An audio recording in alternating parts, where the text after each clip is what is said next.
On rencontre notre ami François Morneau, directeur régional des ventes au Québec pour Yamaha Motor. Vous êtes ici aujourd'hui et vous n'avez pas peur de la comparaison. J'aime ça voir tous les fabricants qui sont ici et qui font essayer leur moto. C'est le fun, ça? Absolument. Pour nous, c'est important d'être présent, de rencontrer les utilisateurs, de voir qu'est-ce qu'ils font avec leurs produits. Dans ce cas-ci, on parle de moto hors route, de plus grande cylindrée. On parle des essais de Super Ténéré. Pour nous, c'est important de le comprendre, qu'est-ce qu'ils font avec ça, puis de discuter avec eux et de voir leurs besoins. Et pour nous, ça a été très agréable depuis ce matin de voir les commentaires des utilisateurs, puis ils ont tous... le véhicule, le Super Ténéré, a comblé toutes les attentes, même au-delà de leur espérance. Okay. C'est une moto qui a quand même un historique. Elle vient d'arriver ici, mais en Europe, le Ténéré, c'est connu, ça fait longtemps. Bien, à vrai dire, le Ténéré, c'est Jean-Claude Olivier de Yamaha France qui ont parti, c'est-à-dire ils ont créé le style double usage, parce que ça n'existait pas dans les années 70, c'était une moto de route, mais les Japonais ne comprenaient pas qu'est-ce que Jean-Claude Olivier pour Yamaha France voulait avoir pour justement faire des randonnées dans le désert ou du hors-piste comme ça. Finalement, ils l'ont conçu, ils l'ont créé, ils l'ont fabriqué selon ce que M. Olivier demandait.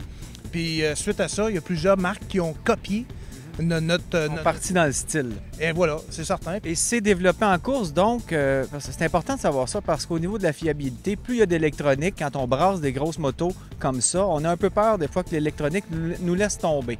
Et c'est pas le cas ici, là. C'est testé. C'est testé sur plusieurs années. Puis aussi, il faut comprendre que le savoir-faire de Yamaha Motor est important là-dedans. Hein? Si on fabrique pratiquement tous les moteurs pour Toyota, on les fabrique depuis 1967. Donc, la technologie, on parle d'injection électronique, on parle de capteurs à l'échappement, on parle beaucoup d'électronique déjà dans la mécanique automobile. Puis on s'entend que les moteurs Toyota, ils sont très réputés pour leur durabilité, leur qualité. C'est fiable, c'est ça. C'est pratiquement les plus fiables de toute l'industrie automobile. Et c'est des moteurs Yamaha. Alors, cette technologie-là, l'électronique qu'on retrouve dans l'automobile, on la retrouve, a été principalement développée sur la motocyclette au départ. Parce que Yamaha Motor, au départ, est avant tout un fabricant de motocyclettes. Et à quel point le feedback que vous avez aujourd'hui des gens qui peuvent trouver des choses négatives ou des choses à améliorer, à quel point ça se rend jusqu'à l'usine de fabrication? Bien, écoute, on prend énormément de notes. Je prends même aussi quelques témoignages en vidéo, caméra. Et à date, j'ai pas eu aucun commentaire négatif comme tel. Vraiment, ils ont tous été impressionnés par le produit.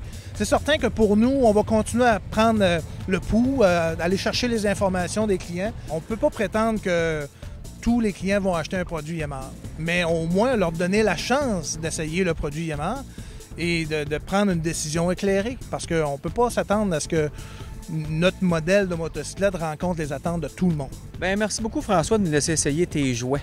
On aime bien ça. Ça me fait un grand plaisir. Merci. Merci.